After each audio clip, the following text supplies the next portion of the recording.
mengasihi, menikmati semua kebaikan Tuhan, punya semua yang Tuhan percayakan dan berikan. Semuanya karena Yesuslah alasan, karena kekuatan kehebatan kami. Tapi satu hal, Tuhan tidak pernah berhenti untuk mengasihi kami, tidak pernah habis-habis kasih dan rahmat-Mu, selalu baru setiap hari. Maka kami bersyukur Tuhan Yesus, kami bersyukur Tuhan Yesus, kami bersyukur. Maka siang hari ini Tuhan, biarlah pujian kami, sembah kami boleh jadi dupa yang harum, boleh menyenangkan hati Tuhan. Tuhan, kami perlu firman-Mu, karena firman-Mu adalah pelita bagi kaki kami. Kami tidak tahu akan hari esok, tapi satu hal yang kami tahu, di saat kami melangkahkan kaki kami dipimpin, dituntut oleh firman-Mu.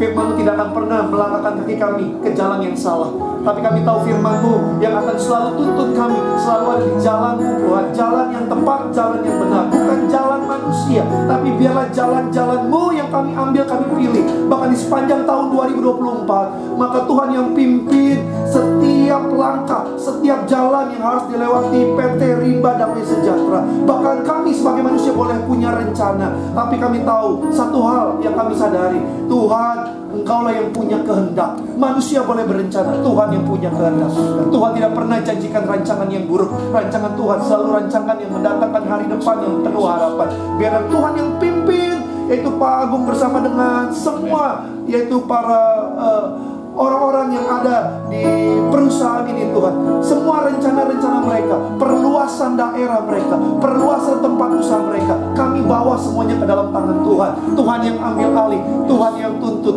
Tuhan yang pimpin. Biar semuanya hanya untuk kemuliaan nama Tuhan. Biar semuanya Tuhan untuk jadi berkat bagi orang-orang di sekeliling, bagi kota Nganjuk. Tuhan, ambil alih semuanya. Maka kami perlu firman.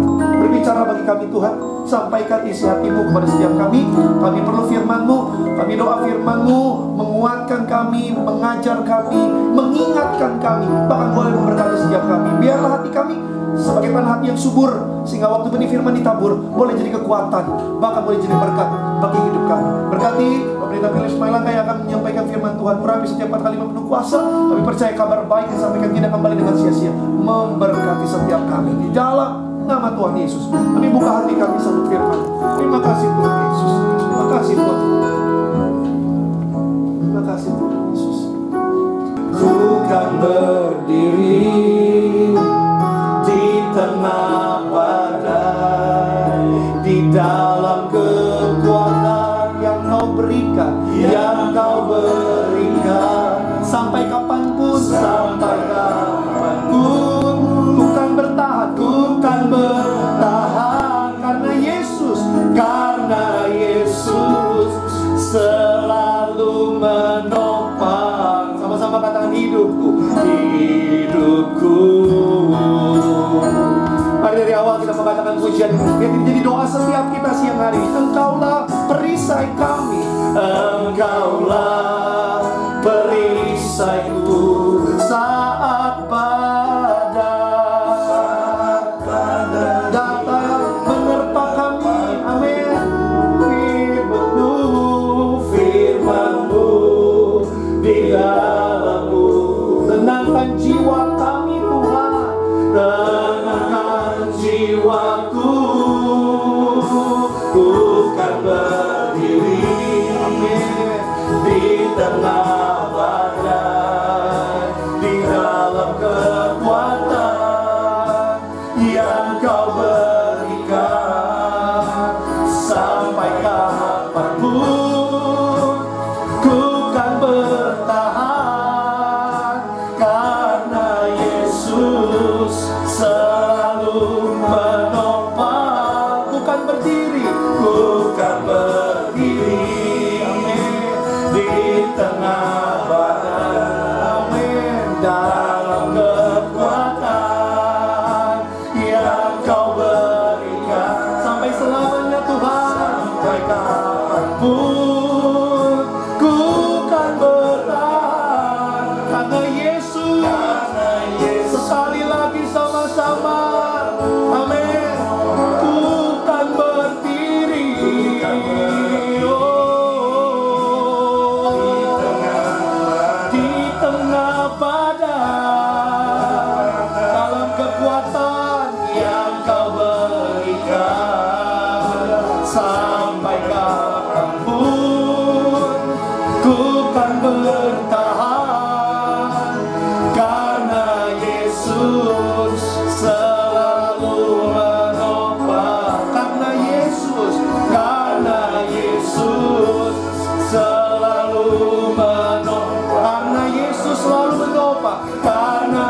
kami, kasih-Mu yang ajaib terus mengalir di dalam kehidupan kami.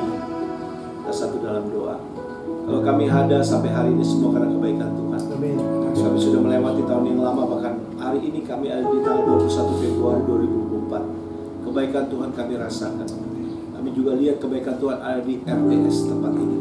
Kami percaya ini semua anugerah Tuhan yang Tuhan berikan. Tuhan percayakan untuk Mas Agung dan kawan-kawan tempat ini, terutama juga untuk RDS. Kami percaya Tuhan, Engkau ajaib, Engkau luar biasa, Engkau yang menuntun kami.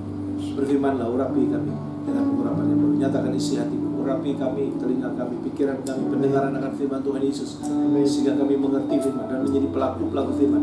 Dan hidup kami selalu meninggikan, mengagungkan, memuliakan nama Tuhan Yesus. Kami sambut berkat firman-Mu singkat ini Tuhan, dalam nama Tuhan Yesus kami berdoa. Sama-sama yang percaya katakan amin. Amin. Haleluya. Puji Tuhan. Wah, pindah tempat. Kemarin di sana, sekarang di sini. Saya mau bicara satu keberhasilan dalam Alkitab, ya. Tadi kan pendeta Salah bilang bahwa kita ini dirancang hari depan yang penuh harapan, ya. Nah, Do bantu baca firman ya, Do. Haleluya. Terima kasih, Do. Kamu juga mesti jadi hamba Tuhan, Do. Haleluya. Jadi keluarga Bapak Sudiana Wasto, almarhum, mesti ada hamba Tuhan satu. Kalau kan Timothy kan dia. Puji Tuhan, haleluya. Ya. Kalau kita baca di dalam Yeremia 29 ayat 11 dulu, Do. Coba baca. Ya, inilah rancangan Tuhan buat kita orang percaya Tuhan Yesus, ya. Yeremia 29 ayat 11 berkata begitu. Coba baca. Yeremia 29 ya, ayat 11. Ya. Sebab aku ini mengetahui rancangan-rancangan apa yang ada padaku mengenai kamu. Iya. Demikianlah firman Tuhan, yaitu rancangan damai sejahtera dan bukan rancangan kecelakaan, untuk memberikan kepadamu hari depan yang penuh harapan. Yes. Jadi kita seorang percaya Tuhan Yesus, kita dirancang berhasil di bumi bahkan sampai di sorga. Hari depan yang penuh harapan itu berbicara sorga, ya. Jadi waktu kita di bumi, kita menerapkan, kita masuk dalam rancangan Tuhan, bukan keluar dari rancangannya, pasti kita sukses berhasil. Amin. Nah, bagaimana supaya kita lebih lagi sukses berhasil? Ya, kita buka di dalam Yakobus pasal 4. Kita mau baca dari ayat 13, ya. 14 sampai 16, boleh. Ya. Yakobus 4 ayat 13.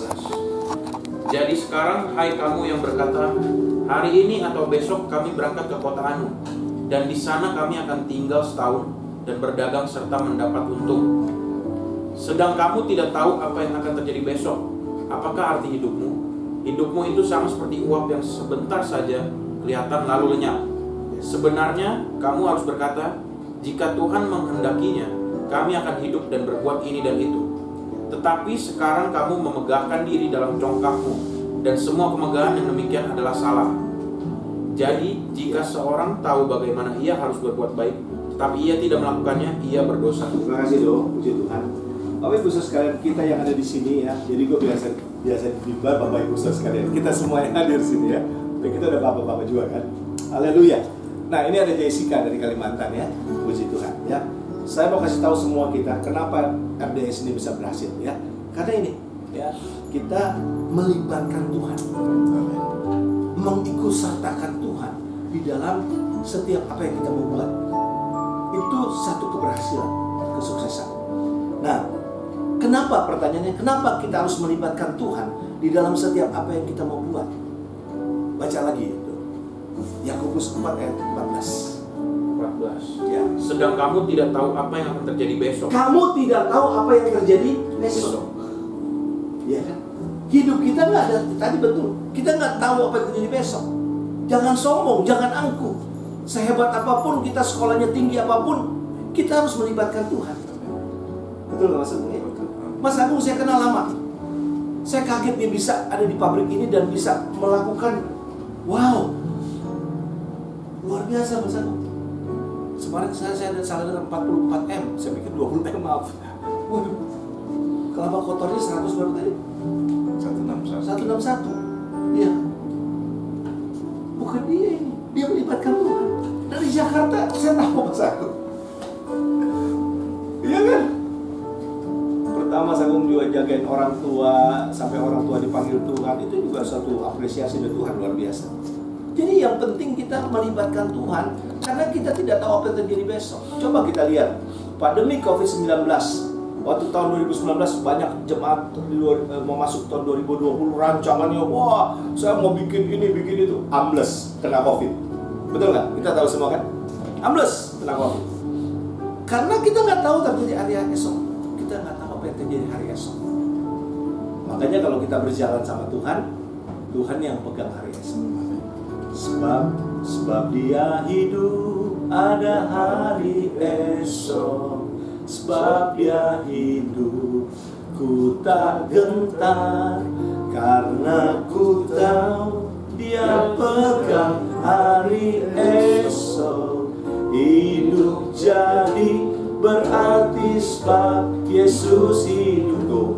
Jadi kalau kita melibatkan Tuhan, ya RDS harus melibatkan Tuhan terus.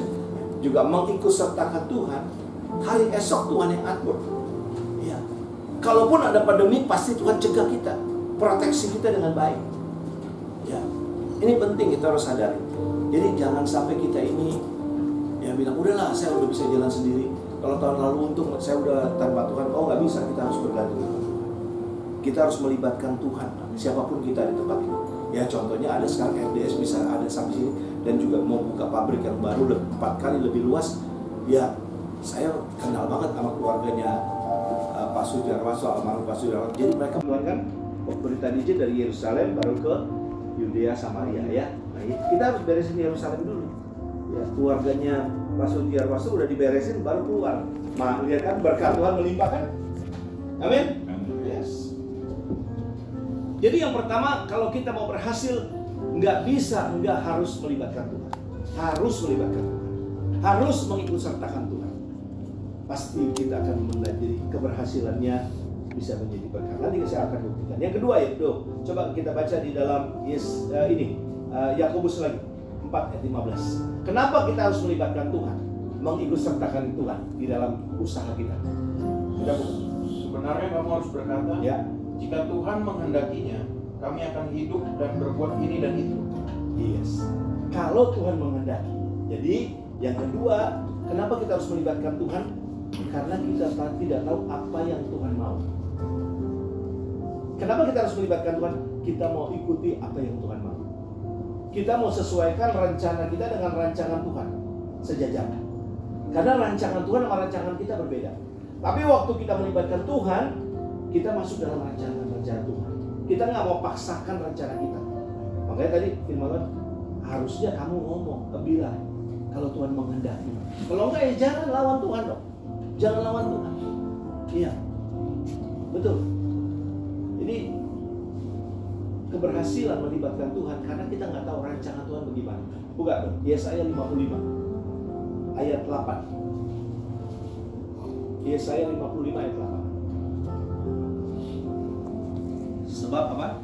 Yesaya 55 ayat 8. Ya. Sebab rancanganku bukanlah rancanganmu. Tuh. Dan Terus? jalanmu bukanlah jalanku. Demikianlah firman Tuhan. Iya. Jadi waktu kita melibatkan Tuhan, rancangan rencana Tuhan ada dalam kita. Jadi kita ikutin langkah Tuhan. Amin. Apakah nih RDS rencana Tuhan? Ya pasti berdoa dulu bikin ini. Nggak gampang memilih satu usaha.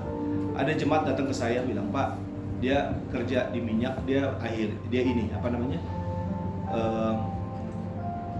dapat pesangon, ya cukup banyak. Dia bilang, Pak, saya mau pergunakan pesangon untuk kerjaan saya 5. Itu minta dukungan doa. Saya bilang, Pak, saya nggak tahu. Bapak tanya Tuhan aja. Saya dukung doa nih dari antara 5 supaya Bapak pilih yang bagus. Bapak minta tanda sama Tuhan. Dia berdoa, dia berpuasa. Apa yang terjadi? Wow, hebat. Ya, waktu COVID-19 usahanya orang-orang pada jatuh, dia malah melejit. Karena usahanya dia sembako, supplier sembako, ya kan? Sembako terus juga pengadaan masker dia ngadain, jadi dia melejit. Wah, luar biasa. Ini juga waktu COVID yang ditelepon, hand sanitizer ya segala macam, ya itu dia usahanya. Dia bilang mau usaha apa ini kok Tuhan? Saya kan bidangnya ini, kata Tuhan. Jangan, rancanganku itu. Wah, pabriknya banyak orang yang nganggur, dia ambil. Ya, kenapa bisa begitu? Karena kita sesuaikan dengan rancangan Tuhan. Ayat 9-nya dong, yang tadi Yesaya 55 ayat 9 apa? Seperti tingginya langit dan bumi, Ya. demikianlah tingginya jalanku dari jalanmu. Betul. Dan Terus rancanganku dari rancanganmu. nah, beda rancangan Tuhan sama rancangan kita, beda. Kadang-kadang jangan paksakan rancangan kita. Kalau memang Tuhan nggak mau, jangan dipaksakan. Kalau Tuhan bilang oke, jalan dengan rancanganmu, silakan, baru boleh. Nanti Tuhan kasih tanda kok. Tuhan kasih tanda. Saya tanyakan sama Bapak itu, Pak, tanda Tuhan gimana? Ya saya seperti ada bicara di kuping saya. Saya mau pilih usahanya sebenarnya bukan itu, Pak Pendeta. Yang lain. Saya nggak di bidang itu, tapi Tuhan suruh di situ. Wah, luar biasa. Ya. Jadi kita betul-betul mau masuk dalam rancangan Tuhan. Ayat berikutnya, ya. Sebab seperti hujan dan salju turun dari langit, Ya. dan tidak kembali ke situ, melainkan mengairi bumi, Yes. membuatnya subur dan menumbuhkan tumbuh-tumbuhan, memberikan benih kepada penabur dan roti kepada orang yang mau makan. Tuh, jadi berkat sama kayak RDS, ya. Jadi waktu kita masuk dalam rancangan Tuhan seperti hujan dan salju turun ke bumi. Ya, dia tidak sia-sia, dia menumbuhkan. Nah, begitu dia menumbuhkan, banyak orang yang kita berkati. Nah, saya percaya itu juga RDS. Amin. Jadi banyak orang juga akan berlindung di sini. Ya, saya yakin RDS ada di sini semua rencana Tuhan. Bisa dalam waktu setahun. Itu setahun tuh cepat loh Mas Agus. Ya, tapi Anda bisa surprise begitu ya. Jadi melakukan itu sekali lagi karena melibatkan. Amin. Amin. Tapi ini Yesaya 58 ayat 10 apa 11 tadinya? 10 ya. Ulang lagi dong, 10.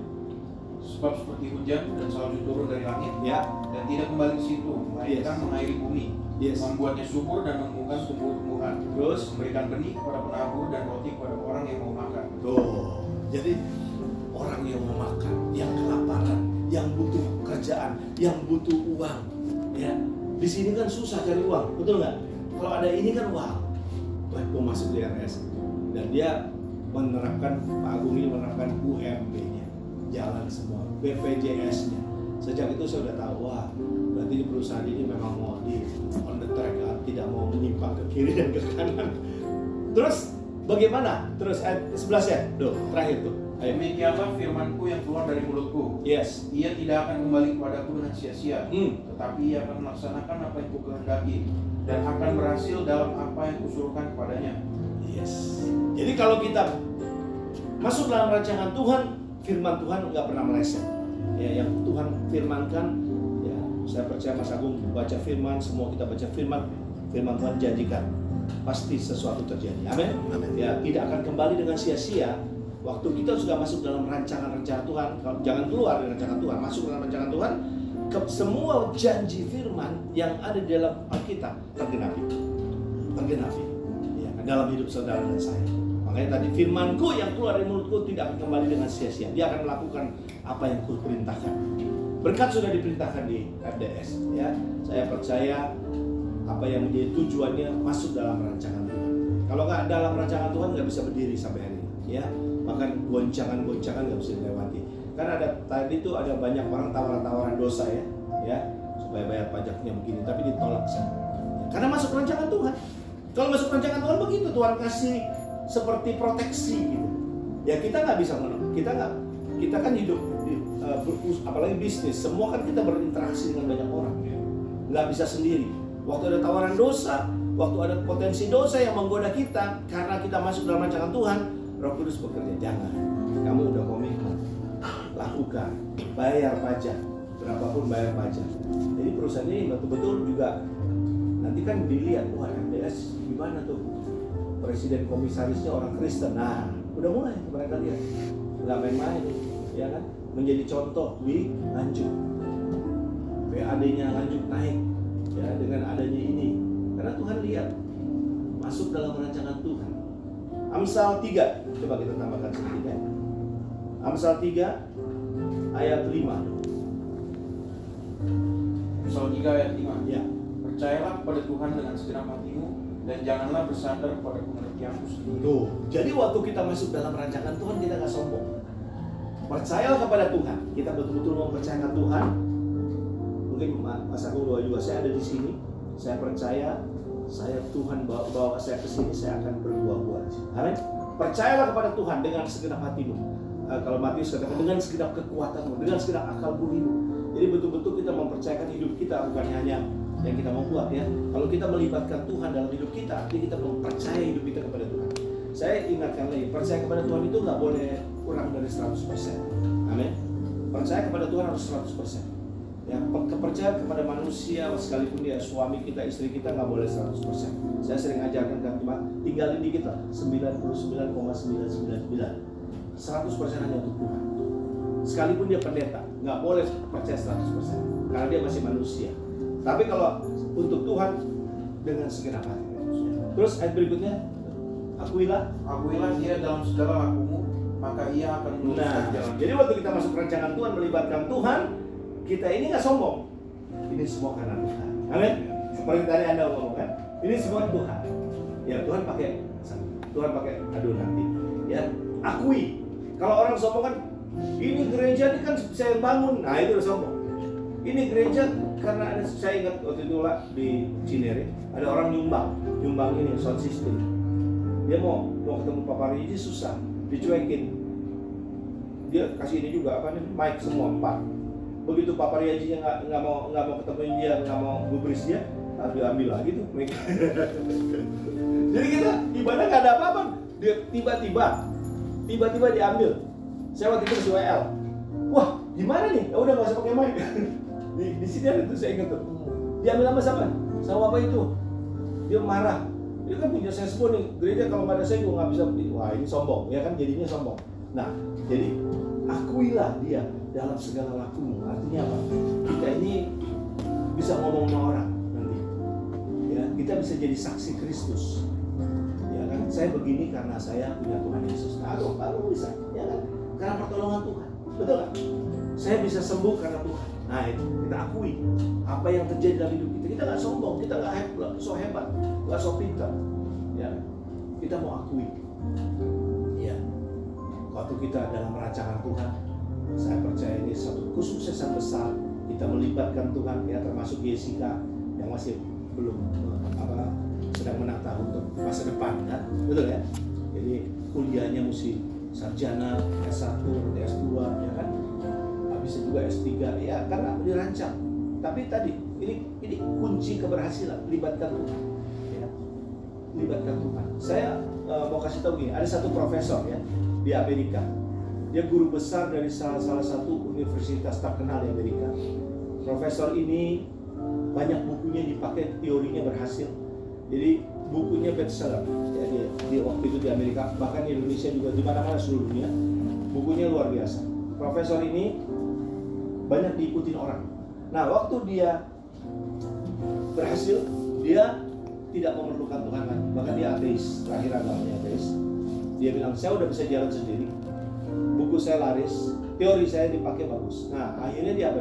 Dia menanamkan modalnya di menara WTC Amerika. Ya, WTC. Dia perhitungannya 50 tahun dia duduk diam, duit mengalir. Ya, memang motivasi tujuannya uang kan, mengalir.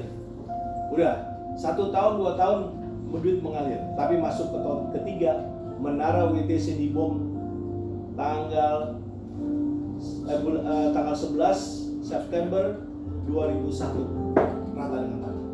Kita kan tahu semua, rata dengan tanah. Impiannya ambles. Kenapa dia bisa begitu? Karena dia keluar dari rancangan. Ya. Dia tidak lagi memerlukan Tuhan. Dia terakhir ateis dan dia matinya bunuh diri. Ya, orang kalau keluar dari, coba kita buka dulu satu lagi ya, Yohanes 15 ayat 5. Ini sering kita baca, ini juga ayat perjamuan kudus. Yohanes 15 ayat 5. Yohanes 15 ayat 5. Ya. Akulah pokok anggur Ya. dan kamulah ranting-rantingnya. Betul. Barang siapa tinggal di dalam aku dan aku di dalam dia, ia berbuah banyak, sebab di luar aku kamu tidak dapat berbuat apa-apa. Dia profesor, tadinya Kristen, begitu udah pintar, teorinya dipakai orang berhasil, bukunya bestseller, ya. Waktu dia nanamin modal di WTC, dia panggil orang berebutan mau ikutin dia, karena dia pasti berhasil. Tapi di belakangnya dia mungkin ada 300-400 orang yang ikut tanam saham situ, kecewa ya. Menara WTC dibom, menara kembar kan, itu lama kesombongan ekonomi Amerika tuh, dihancurin sama Tuhan, diratain dengan tanah. Ya itu profesor itu. Akhirnya profesor itu stres, meninggal dunia. Nah, kalau kita tidak dalam rancangan Tuhan, tidak di dalam Tuhan, ya keluar, ya Firman Tuhan tadi kan, di luar aku engkau tidak bisa berbuat apa-apa. Jadi kita ini seperti menempel sama Yesus. Yesus adalah pokok, batang dari satu pohon. Nah kita ranting-ranting. Kalau Yesus ini misalnya batang pohon ini, ya, kita ranting-ranting mesti nempel. Ini ada kehidupan, ada keberhasilan. Nah, profesor itu udah keluar, lepas. Melibatkan Tuhan artinya kita tinggal di dalam Tuhan Yesus. Amin. Sehebat apapun kita. Iya. Jadi jangan sampai nanti ke depan ini, aduh saya rasa berhasil. Ya, pasti berhasil. Agung juga. Tapi jangan lepas dari Tuhan Yesus. Ya. Kita harus bersaksi semua karena Tuhan. Saya percaya ada misi yang Tuhan taruh di tempat ini untuk Agung, dan semua teman-teman, terutama kita yang Kristen. Dia tunjukin ada Yesus dalam kita. Orang di luar sana nggak pernah ke gereja. Orang di luar sana nggak mungkin baca Alkitab. Bagaimana cara orang di luar sana lihat Yesus? Makanya jangan jadi batu sandungan. Kita nggak boleh jadi batu sandungan. Mesti jadi berkat. Ya, oleh sebab itu saya percaya ada tugas juga nih di Manjuk ini.